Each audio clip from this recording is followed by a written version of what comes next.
Hey friends, welcome back to my channel, or welcome if you're new. My name is Kay. I'm a professional home organizer and professional opera singer here in the Boston area, and I'm here to inspire you to live a more organized life. I'm standing in front of my closet today because we're gonna do the ultimate simple closet organization guide. We're gonna talk about a few concepts that I've learned over my years of helping hundreds of people organize their clothing closets. So whether you're gonna organize your closet for the first time ever, or you're just in the mood for a seasonal refresh, I've got some tips that are going to help you along your journey.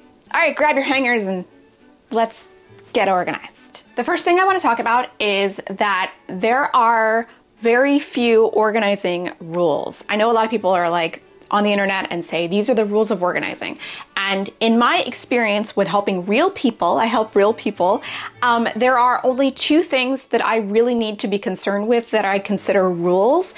The first rule is that organization is about having a place for everything, and second is being able to put it away when you're done with it and easily find it when you need it.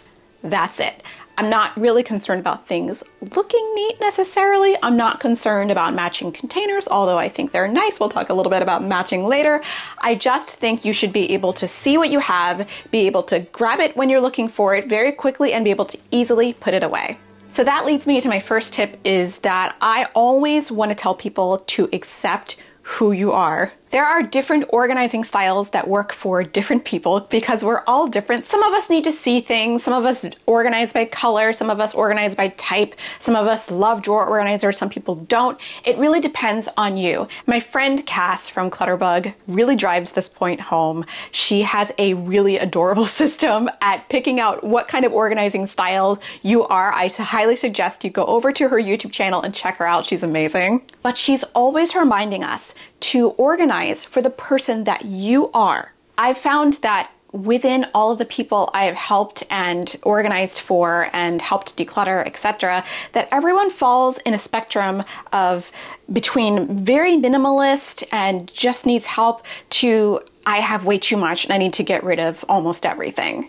And I find that I'm usually there for only two reasons. Either they have trouble maintaining the inventory of items that they have too much, or they just need help organizing them because they can't seem to keep them in order, and they haven't practiced enough organizing to really be able to maintain a system. And I want to reiterate that I always refer to organizing as a skill that is capable of being practiced. You can definitely learn organizing. I myself was not a very neat person growing up. I came from a family that had so much stuff and we never decluttered anything, and all the messes were hidden behind closed doors even though it looked neat on the outside. So everybody can learn an organizing skill. Your degree of how much disorder you tolerate will vary per person, so I just want to say that it's okay to fall somewhere in this spectrum and not expect yourself to be a very staunched minimalist or somebody who's a maximalist and has a lot of items to keep track of. My job is not to be the quantity police. My job is to help solve problems.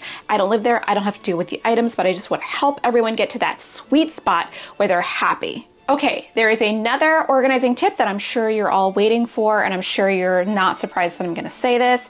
And as my good friend, well, she's not my friend, but she is somebody who is very famous, Marie Kondo, the famous Japanese organizing expert, keep only the good stuff. Keep only the things that spark joy in your closet. Everything in your closet should be your favorite. It should be like going to your favorite boutique. Your style and taste may change with age, with trends, and that's totally okay. Everything in your closet should be comfortable. Life is too short to have itchy sweaters and things that just don't feel right on your body. Life is really too short for that. Everything in your closet should fit you pretty well. Listen, I know this is a really sensitive subject. Our bodies change size and shape over time, and that's totally okay, but you want to dress for the person you are right now. I remember when I did my decluttering video and someone asked me about their situation because they found themselves vacillating between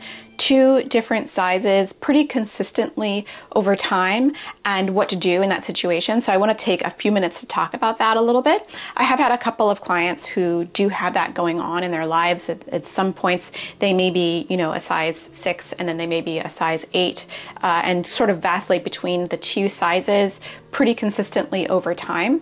My advice is that you try to keep things around mostly that will fit you at both of those sizes, even if sometimes the larger size is a little bit too large when your body is shaped differently. Things like pants with ties where you can actually tighten the waist so it fits you when they really don't fit, and things that are a little more stretchy will be a little bit more forgiving. If you need to keep two sizes wardrobes around, like if certain things when they really don't look good if they're too big, to keep a single container or two if you have the room. Ultimately, of course, you don't want to be having that happen for too long. Again, a little bit touchy, but I did come across this a couple of times, and we did get some really cute little bins, actually similar to the ones that I have, and one is labeled the size, and then another is labeled the other size, and when she needed to shift in her closet, she just made the shift, and it worked really well for her. So just an aside for that. Everything in your closet should be in wearable condition. That means they're not too damaged to wear. They don't have too many bad stains that you can't get out. There are a couple things you can do in these situations. You can either repair the thing. If you really, really love it, you can take it to a tailor and say, how can I save this? But if it's not really worth that, if it's just a ratty old t-shirt or if it's a sock that you bought at Target last year, I think it's okay to repurpose it, recycle it, and just let it go. And those are the things that should be in your closet. Everything in there should be your favorite, should spark joy, should make you happy, make you do a happy dance when you open your closet. Everything else, life's too short. Okay, if you've seen my channel before, you know about this next thing is use uniform hangers. I know I just went on a whole thing about how you don't need matching containers and all that stuff. The easiest way to make your closet look neat for almost no effort is to get matching hangers. Uniformity is the easiest way to make any space look organized, even if it's not really. When you have a closet full of different shaped hangers, and I really want to reiterate the shape of the hangers and type of the hangers, it can make the space look really messy and reduce the functionality of it. You're reaching in there, and some of those hangers from the store like the retail hangers curve in like that. Some of them that you can buy for your own home curve in like that too. And then some are flat. Those kind of fight with each other if they're next to one another. You might have hangers from the dry cleaner that can stick garments and stick out. You can have hangers some of those soft lingerie hangers. If you have them all in the same space on the same row, it is absolute chaos. You don't have to buy expensive hangers. I happen to like those thin flocked hangers because I have a lot of silky little shirts and tops and they don't fall off. That is the one really amazing perk of those hangers. They're also really thin so you can stick more cute clothes in. So you don't need to spend a lot of money on them. They just need to be similar. They need to be a similar shape. You can even mix and match colors. I know people that had like the rainbow hangers, really cute. But if they have a similar shape and size and look, you're going to be so much happier. I keep saying you don't have to spend a lot of money on hangers, but if you want to, that's none of my business. You can. My next tip is to use the door for storage if you have one. A regular hinge door. There are a few doors on closets that this won't work with, a sliding door, a pocket door, a bifold door. None of those doors are going to be really great for holding anything extra, but if you have a regular hinge door, like I do in my closet, I actually have double hinge doors. They are a great place to put some extra stuff. On mine, I have the Alpha door and wall rack. This actually came with the space. I used to work at the Container Store, so I know a lot about this system and I love it. It's got these great mesh baskets. I've got my steamer here, a lot of my hair accessories, some tights, some belts, and this is where I have my socks and my cozy socks. On the other side, I have a mirror because the door and wall rack was on this side too, but I didn't have anything to put there. So I just put a mirror. Now this next thing that I'm going to recommend, there's going to be a little bit of a buildup, and I apologize. So when I used to design closets, I designed closets for 3 different companies, and the sizes of the closets were pretty typical, but there is a size that annoys me, and it's called the step-in, and that's what this is. So closets are typically about 24 inches deep. That is the distance between the front and the back of the closet. That allows for a shelf and a rod and hangers to hang across and the door to close. Hangers are usually between 16, 17 inches. And depending on where the shelf is hanging, the hanger can come out more or go more towards the rear of the closet. And then there are walk-in closets where you can actually walk into the closet, and there is enough space on 3 walls of the closet to have solution on either like 2 of the walls or 3 of the walls. There is a size in between that is so annoying called the step-in. It's big enough to step into it, but not big enough to have solution on more than the back wall, and that's this one. I had to go through so much to convince people not to try and put solution on those side walls. When we moved into this house, the co-closet actually had solution on 3 walls because it was a step-in. You can step into the closet. It's about 32 inches deep. And I decided for an experiment, I would just live with it and see if what I was told to do was actually a good advice. And let me tell you, this closet was awful. It was hard to get at the things in the corners. It used up more space than it saved. It was really claustrophobic. It was not good. About 6 months into living with it, I did change it to have solution only on the back, treat it as a normal step-in closet, and it's amazing. My moral of the story is that you can use that weird side space for storing stuff on hooks. Hooks are amazing. I have all my hoodies on the hooks. I've got a robe there. I've got my jewelry. It is not particularly wasted space. I did an entirely different video about designing closets. I will link it down in the description below. You can watch that if you want. Okay, my next tip is to use all of the vertical space in your closet because there's a lot of space just being wasted. If you are lucky enough to have a high ceiling in your closet, then you are getting so much extra space for free. The average closet has just a shelf and a rod for clothes hanging underneath it. And if you have a shoe rack or something on the bottom, just storing something really short, you're missing an opportunity to store a lot more between the bottom of the clothes and the bottom of the closet. Consider adding a dresser or drawers or some other shelving unit to take up that extra space between the floor and the bottom of your clothes.